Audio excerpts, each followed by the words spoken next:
it's a very important part of my career in the last year or two. So, and really enjoyable for me. So I'm going to talk about my experience with Clear, and also talk about something that really is important to me, and that's well-being. And I'm going to tell you a little bit about my background story, so you are aware of, you know, where I come from and what, you know, my journey has been towards Clear. So I'm a full-time clinician. I'm an anaesthetist and at Chelsea and Westminster Hospital. And as for everybody, it's been a very difficult time during the COVID pandemic. I worked solely in the intensive care during both surges, and you know, it was a you know, pretty difficult time. But one of the things that I did do was, between surges, I worked on an ICU COVID surge project in London, which was really useful for me, and, you know, really relevant experience, because I could see that others had the same experiences as me. And in fact, some very important recommendations came out of that project. And I'm going to talk a little bit about that later. I've always been interested in education, particularly since I became a consultant. And from the day I became a consultant, I became the college tutor in anaesthetics. And from that, I became a training program director, and later the head of school for anaesthesia for Northwest Thames for Imperial School of Anaesthesia. And I was also the regional advisor in anaesthetics. So that was that has been a really important and a highlight of my career, because it's really been fantastic and satisfying to see how trainees develop from being novices in anaesthesia to being highly competent consultants. And actually, I've had the same experience seeing the associates within the Clear program develop in the same way. And that is down really to an excellent educational input or program, and really, really good supervision. The other thing that I'm particularly interested in, and this ties in with the well-being, is that I'm a very active coach. I trained as a coach back in 2007, following Modernising Medical Careers, because there were issues for, you know, some significant issues for the trainees because of this. And I was trained by Management Futures together with the London Deanery. And as time went on, I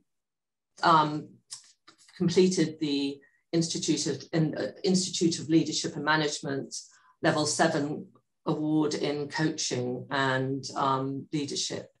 And ever since, I've been coaching for the Association of Anaesthetists, and I'm part of the Faculty of Medical Coaches. And I found this to be a really useful thing to have as part of my armamentarium with dealing with other trainees and consultants across the sector. And as part of my continuous professional development, I've completed a number of values coaching courses, and I use that as part of my coaching, as I feel it's really crucial that people align their goals with their values.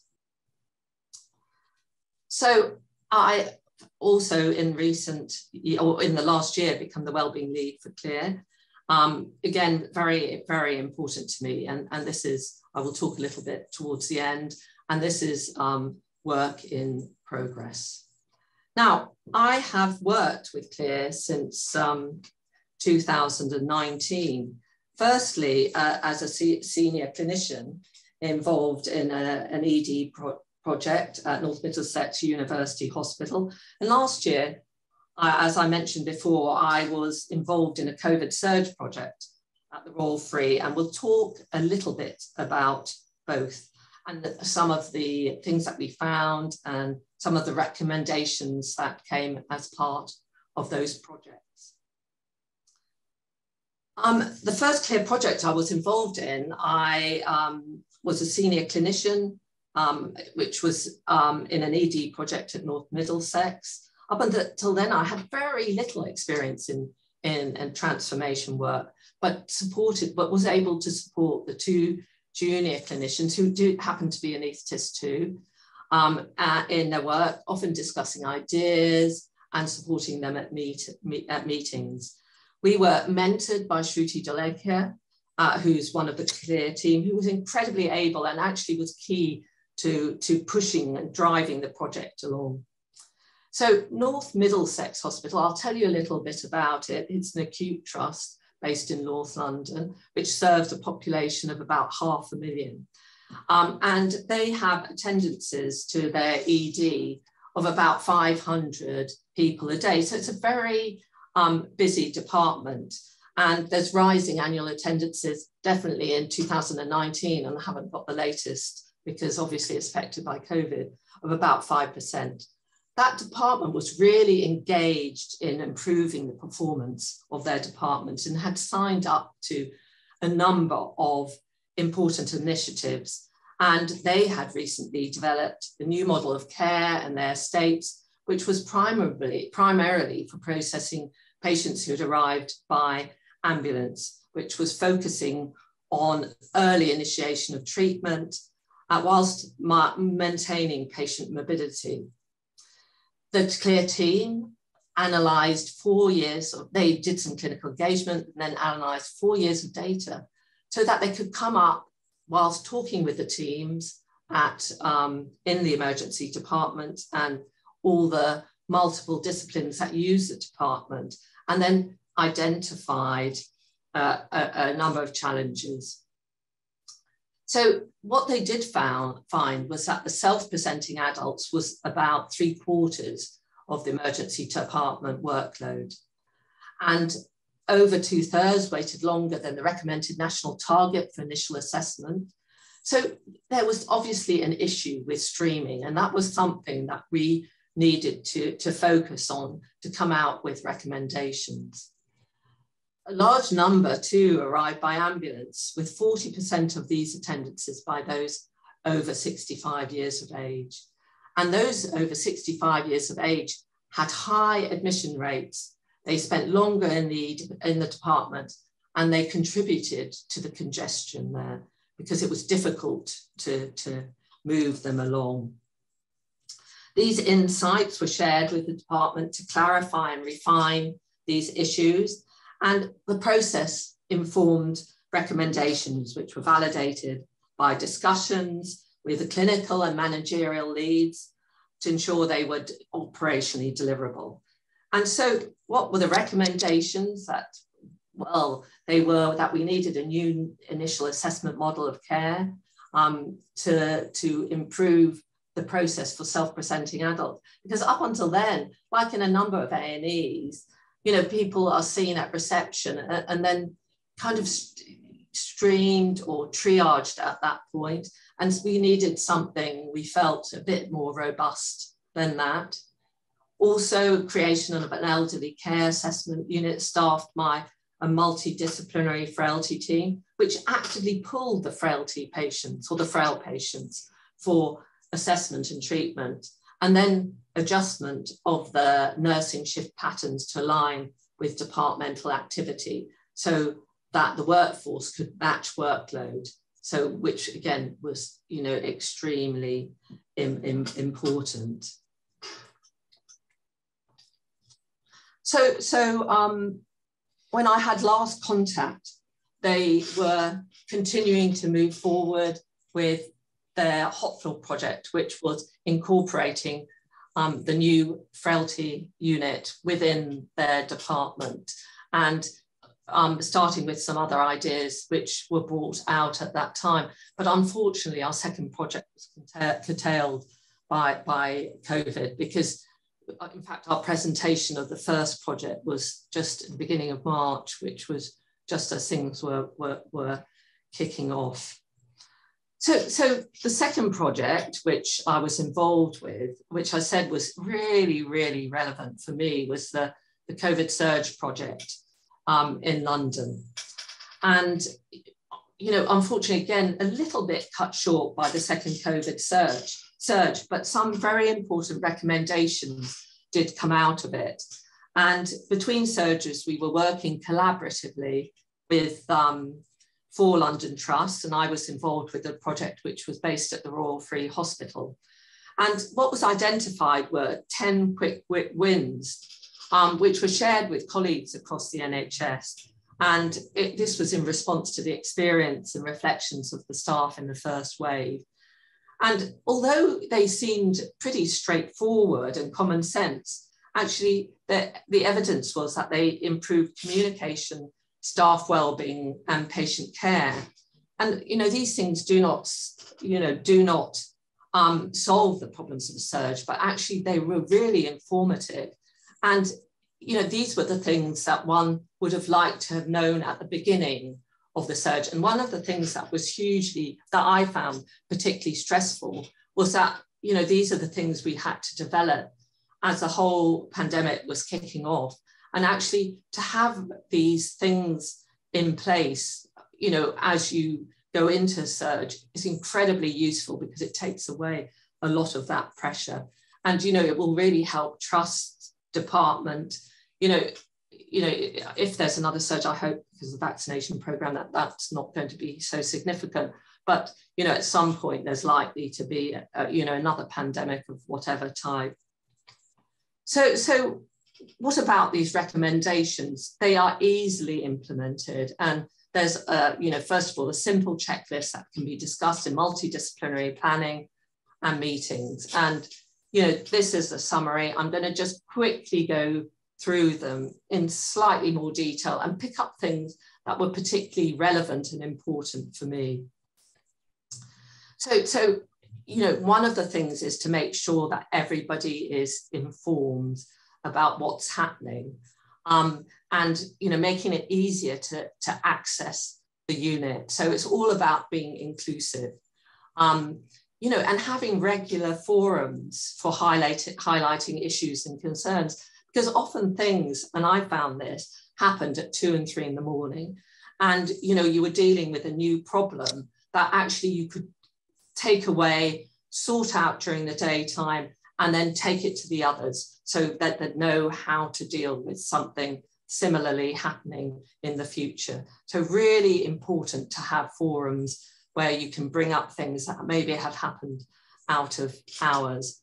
Other things, making sure that the allocation of redeployed and established staff is appropriate, because it's very, very hard for the established staff to look after a huge group of people who may have skills, but actually don't know the way the unit's working. So it's really important to get that ratio right, and making sure that you don't have to keep going to let staff in, particularly the radiographers who were in and out regularly.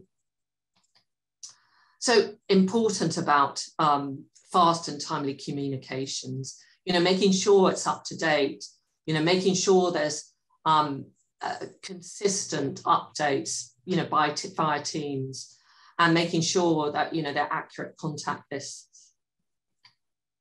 Using communications technology. One of the things, that I found, when I was on the COVID floor is that somebody, one of the physicians from the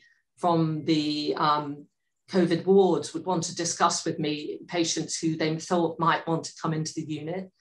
And, one of the really important things was having not to keep going, doffing and then redonning to go back in. So, having a really good mobile communications so that you can communicate without having to keep going in and out, because that actually is a significant process and can lead to a situation where you're not doing it as meticulously as you should be. Now, this was something that really came out of the UCL project, which was about supporting families and establishing a really solid family liaison team to make sure that families can communicate with their loved ones.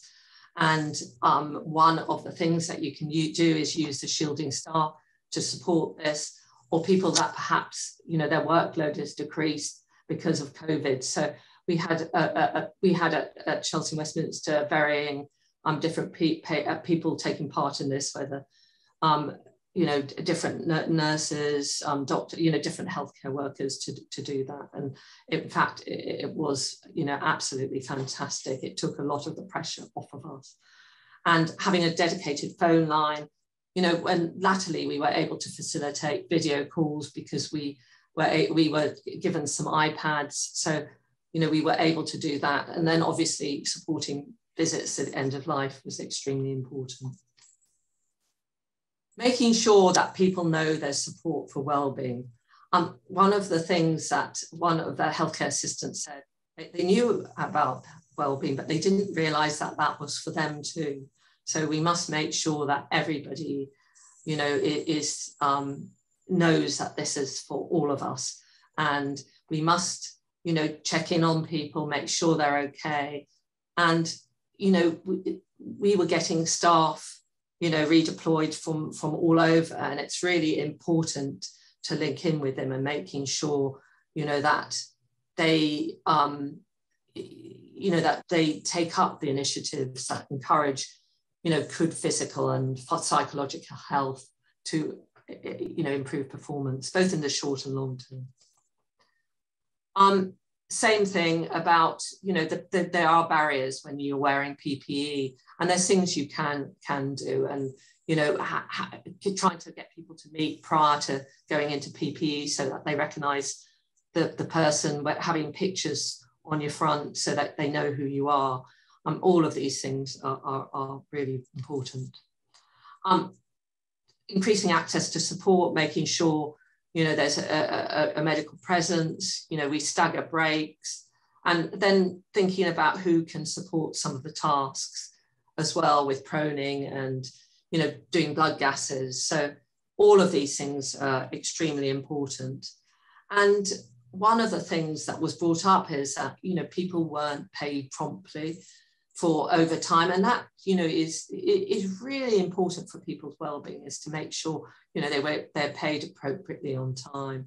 And then, you know, there also what was brought up about issues about doffing. You know, there was a queue to doff at end of shifts, so that was something that, you know, we realised that needed to be addressed. Keeping people up to date, you know, extremely important. But London Transformation Learning Collaborative came up with you know, a lot of educational material, and, you know, being a bit more strategic with administration. So making sure that, you know, we knew who was coming, who was absent, so we could encourage people to fill vacant shifts in a timely fashion, and streamlining induction process and paperwork, all of these things. And one of the things was about tracking patients' belongings. One of the relatives contacted me about the patient's belongings, and it became clear that nobody was aware, you know, where that person's belongings had gone. And that's something that's extremely important. So what about outcomes? You know, I've spoken about outcomes from, you know, for the organisations, you know, which obviously are extremely important, but what about the outcomes for the clear workforce? Now, as I said, one of the things that's really satisfying is to see people progress through the programme. And I, you know, saw the people who were associates initially in the first wave of project go on to develop excellent leadership skills and were well able to supervise projects going forward, which was really, you know, good to see. As I said, in that first project, I supervised 2 anaesthetic trainees, and we were able to sign them off for the advanced management unit of training set by the Royal College of Anaesthetists, because they met the core clinical outcomes for that, and that's really important. And Matt Camilleri worked on linking the projects with the curriculum as set by the Royal College of Anaesthetists for advanced management. And actually these trainees, and I think we've had 5 or 6 now signed off for advanced to the advanced management unit of training, and learning outcomes are there. And it's been really, really good to see that, that the training, the education, the supervision has been particularly effective. So well-being, something that's really important for me. And I don't think it's all about, yoga and meditation, but, that's the icing on the cake. And the things that are really important are getting the balance between the demands of the job together with balancing it against the job resources and your own kind of personal resources. And we know, from evidence that this improves work engagement and productivity. So crucial to focus on well-being. We also know that a little bit of anxiety is probably good to keep you working and keep you on time and doing things properly. But in any situation where, anxiety comes over that hill, in performance becomes impaired, and actually people's performance is impaired in such a way that you sometimes people behave not as you would hope for them to. And you can see that they're affected because they're stressed. And that's something that it's really important to look at. So what are the stresses in this type of job? What are the demands of the job? So there are work pressures, and and it's important to understand that. There's a significant workload. People come into it and may have not really very much experience, like me, of any transformation project. They may have to get out of hours emails because people are working in a different time frame. So it's important that we make sure that they understand that they don't have to answer them out of hours if that's not their time of work.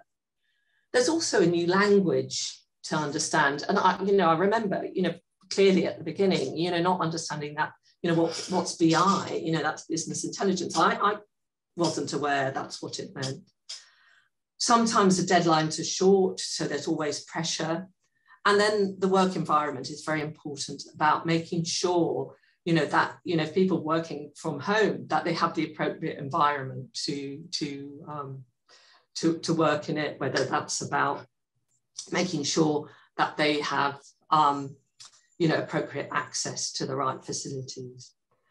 So there's also emotional and mental demands. Most people, who are high achievers, so they have expectations, significant expectations of myself. So it's important that they understand what those stresses are and, things that might help them with role play and simulation, that they understand why they're important. So they're not there to make them feel even more stressed. The Health and Safety Executive has management standards, which covers the main factors which leads to work-related stress. And so these are the questions we need to ask. Are staff able to cope with the demands of the job? And that's about appointing, the right people, because it's not doing anyone any favors if you appoint people, who aren't going to cope with the job. So that's really crucial to be meticulous about people you appoint. Autonomy. Do staff have some say in the way they work? This is important too. Do they have adequate information and support? Again, down to really good supervision. Are staff subject to unacceptable behaviour, for example, bullying? And that's, we must make sure that people know about complaints processes, because that gives them some control. And, making sure they understand their roles and responsibilities. And that might mean, making sure that people know that they have to turn up at the right time, because it's so much harder, when it's on Teams, rather than face-to-face, when people, expected to turn up at a meeting, which is face-to-face, people tend to get to that. But when it's on Teams, there's a little bit of, laxity. So this, we have to stress that from the beginning. And then again, our staff kept informed during periods of organisational change. Lots of change, with these projects, sometimes it's fast moving and people must know and be aware of what actually is going on. So job resources, I've mentioned these really, about autonomy, working from home, appropriate email access, access to SharePoint, all of these things. Making sure that people get appropriate feedback. And that is really about encouraging excellence. And if, there's a performance issue that may be negative, it's about constructive feedback so that we can encourage excellence. Social support from peers. And that's something that we are missing a bit at the moment. I'm also the return to training and less than full-time champion at Chelsea and Westminster. And one of the things that has been missing is that, our course, a generic skills course for those returning, is online. So they haven't been getting the chance to talk to others about their experiences. And that's something that's missing. So again, that's something that hopefully can happen now as the COVID pandemic hopefully is under control. So having an effective supervisor.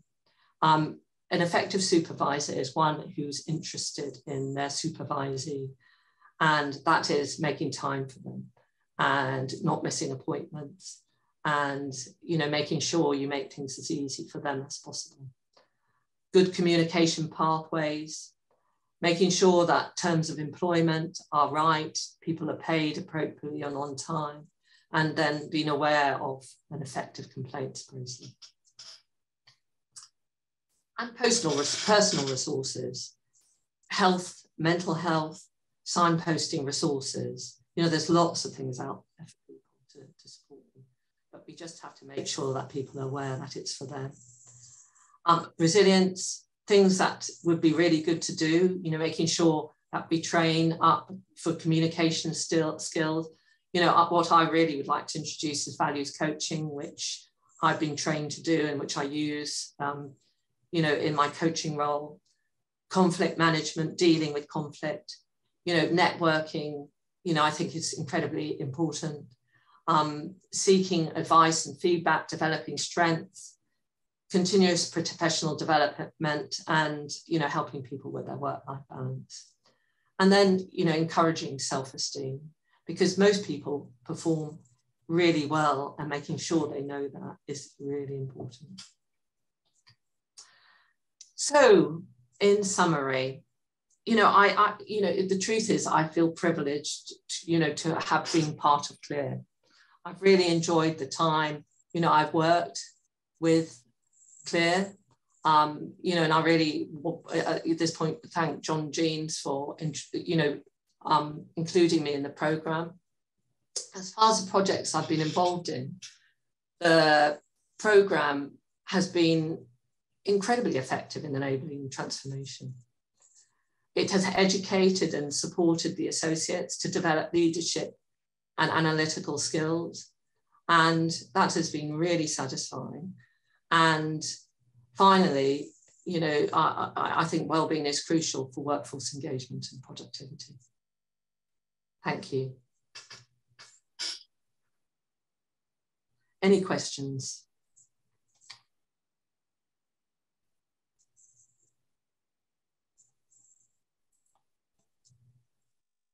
I actually have one if no one else has any. Yeah, my question was, do you think the importance of well-being has come about recently because of COVID? Because when I used to work in an office, because we were in a work environment, well-being or work-life balance wasn't that big until people started working from home. So do you think do you think it played like a big impact on it? Definitely. I think definitely it's, and I think people realise that, for people to not get into difficulties, whether it's mental or physical health, that, one of the focuses must be on well-being. And definitely people have run into some degree of trouble as a result of COVID. as part of Imperial, we were always, you know, trying to focus on well-being by having, you know, well-being sessions. But the problem with it is that it was quite far down, you know, people's list of you know, importance. And, you know, one of the things I do think, and, you know, I could go on for ages about what's wrong, you know, with some of our training programs, because, you know, to get it right for people. And you know, I know HE addressing a lot of it, but we you know, we had rotations that were, you know, people rotating every 3 months, so they never felt very happy in you know, because they never settled, you know. So there's things like that, you know. Every time they you know, moved on, you know, pay may not be completely right. So you know, actually some of these simple things, you know, are actually extremely important, and in fact, you know, maybe more important, you know, that than the other things like meditation, well-being, that, you know, people are introducing. But, you know, access to the support, you know, having a supervisor, you know, which I think is key, who's interested in you. So if you come up against an issue, that they can fight your corner, you know, that's incredibly important. You know, and it's down to the supervisor to make sure that they have got appropriate, you know, if they're going to take people on, that they have the appropriate time, you know, and the interest to do that. Thank you. We have a hand raised. Hi, Michelle, can you hear me okay? Yeah, I can hear you. Hey, I'm Toril, I'm a psychiatrist, and we're doing some clear stuff. Hi, doing some clear stuff in our mental health trust. Michelle, I'm old enough to say this, but pardon me, okay, for what I'm about to say. Yeah, no, go on. It strikes me that clear, unless I feel every time I go to a clear presentation, although I'm glad that we are doing it, I feel like a lot of clear is almost reiterating some very obvious things. So as a psychiatrist, we are really privileged because we spend over an hour with our trainees every week. We do so much, they are supernumeraries, so they're only here to learn. So much teaching and training with them. But we have the same issues you do: workforce pressures, communication problems, issues with administration, trying to change flow and all of that. When we were trying to do some work locally and we were looking at what some of the solutions could be, we talk about culture, we talk about improving process, we talk about making people feel valued and making people feel listened. All of this is true. But if you're a band 5 nurse going on a shift and you are going to be doing the next 12 hours with 2 agency nurses and the other 2 agency nurses have called in sick, so it's 3 people when they should have been 5. I mean, I sometimes worry that some of the problems we're looking at feel almost insurmountable. It just feels like there are 100,000 nurse vacancies in the whole of England. I appreciate that we need to be thinking about creative ways to use other members of the team, and we need to make our processes as easy as possible. But it feels like maybe we need something a bit more radical. So at the end of your CLEAR project, when you looked at the change from before and after, did you see that there was a radical change in terms of staff satisfaction, psychological well-being and improvement? Or were these small changes that you're hoping to build on with time? There's a number of things I think to say. I think I do think some of the recommendations do seem obvious, but sometimes it's not picked up as so obvious. And I think particularly towards streaming in A&E, I think, yeah, you know, it's not done that well, you know, and you know, it needs changing. So you know, that was really important, and that may be, you know, across the country, because nobody has really identified, you know, the best way to do that. So that I think there are important recommendations, and I think the recommendations that came out of the ICU Surge project seemed, again, very simple, but actually they weren't in place, you know, when the surge happened. They weren't, because I can tell you that it took to set up, and even on the second time, I can tell you on Christmas Eve, I was on call the 22nd and 23rd of December. On 6 a.m. on the 24th, I rang every single relative, because I thought, you know, we need some contact. You know, they must have some contact on Christmas Eve. So you know, there is, you know, having something in place to show that, you know, that these would be the ideal things to do, you know, is extremely important. And it may seem simple, we should be doing that. You know, I think it's very important to have it as a published, you know, or document, so that people, when we, you know, if something happens again or whatever, you know, these things that have worked, you know, are put in place. Now, you know, oh God, I hope it doesn't happen again. But one of the stresses for me in that first COVID, and you know, it was exhausting, was, you know, how are we going to manage everything? And those first weeks were tremendously exhausting, from all the WhatsApp discussions about what we should be doing. So yeah, I think it was important. Now, when you talk about nursing staff, yes, I agree, and I see it here. You know, a couple of nurses managing, you know, a significant number of patients.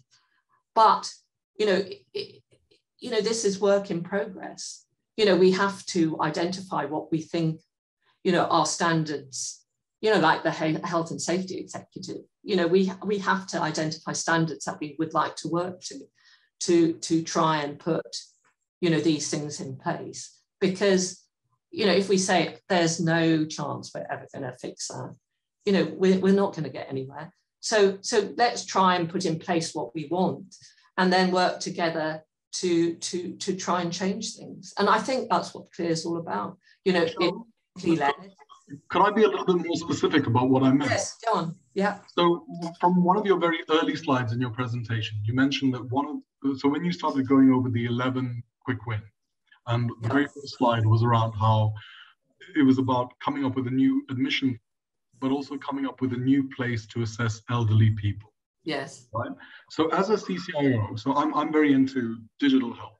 I always, my face always falls whenever people mention new forms, because that always comes out of every QI project and every audit. And actually, it's never the form that's the problem. It's just the fact that we keep repeating information in different places. We don't find a way to join it all together. So one of the things I find extraordinary is that if I came to your unit, right, or if you came to my unit, let's pretend we were doing the same thing. So let's pretend we're both orthopods. If I came to your unit at Chelsea and you came to my unit in Norfolk, you would have a completely different admission, treatment, and discharge process, even though the actual nuts and bolts of orthopedic treatment is fairly standardized by NICE and other agencies. I just think it's weird that it's 2021 and you could be doing the same specialty in different parts of the country, and yet your admission process, your discharge process, the paperwork that goes, the treatment paradigms that we use are all still down to the individual clinician's unique vagaries. I find that strange. I think we do need to standardize and homogenize our processes. No, I agree with you. I couldn't believe that streaming was so different across the country. Couldn't believe it. But I agree. You know, but this is about sharing good practice. You know, seeing what works in departments and then sharing it. Because, you know, if you see something that works, you know, let's say it's your family relations team. You know, let's all have a family relations team. I can tell you many places that didn't have it. You know, that, you know, relatives weren't informed. They didn't know that they were transferred to other hospitals. So, you know, this is about, you know, sharing good practice. And maybe it does mean, you know, that, you know, some of the practices get standardized.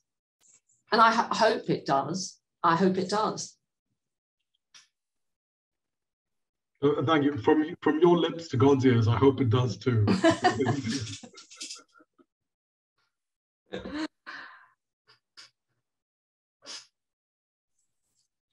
Anybody else? I was just looking on the questions but I don't think there's anything. I think there's no more questions. No. Right, I'll stop recording. Thank you to everyone who came to this session. Clear Week is carrying on for the rest of the week, so if you please do join the rest of the sessions if you can, it'd be great. And our tags and websites in the chat if you need anything. Thank you.